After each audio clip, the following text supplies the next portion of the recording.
My name is Jacob Stowe. A great woman once said, "Now I think this would make for a fantastic obit. So I tell my younger friends that no matter how I go, I want it reported that I drowned in moonlight, strangled by my own bra." Today I'm honoring this woman who is not only an advocate for equal rights and mental health, but also a major force in my life. Born on October 21st, 1956 in Los Angeles, California, she began her acting career at the age of 15 when she starred in Irene, a Broadway show starring her mother. She continued until she had her break in 1977 when she joined the cast of a bunch of unknowns talent to star in one of the biggest movies of all time. The role turned her into a strong female role model for women everywhere. This thrust her forward into the limelight in her early 20s, and she began to struggle with alcohol and depression.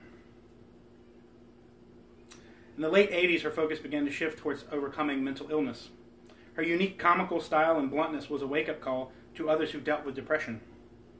She released 3 books about her life: The Best Awful There Is, Wishful Drinking, and Shockaholic. She selflessly discussed her diagnosis of bipolar disorder and struggles with drug addiction in the time when the film industry kept quiet about these kinds of issues. She continued her crusade into the early 2000s when she continued to speak out about the importance of mental health and her struggles with it, even as much as going on to talk shows and speaking in front of the U.S. Congress about bipolar as a mental health classification.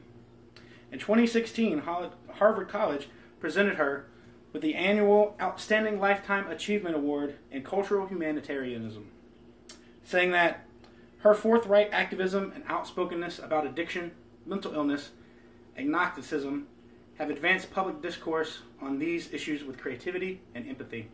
Sadly, at the end of 2016, she passed away. So here's to you, Carrie Fisher. You've been a great many things to me, but you will always be royalty.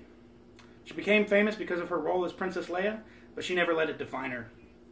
Carrie Fisher was an amazing woman who helped foster strong female role models in film, but was also an outspoken advocate about mental health. When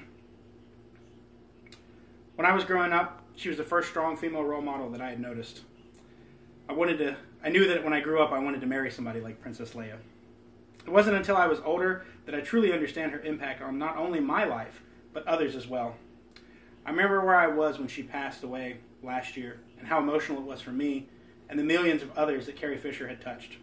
Not only through her acting, but her unwavering resolve to help others dealing with mental issues. When accepting her award in 2016, she said, "I have never been ashamed of my mental illness. It never occurred to me. Many people thank me for talking about it, and mothers can tell their kids when they are upset with the diagnosis that Princess Leia is bipolar 2. Thank you."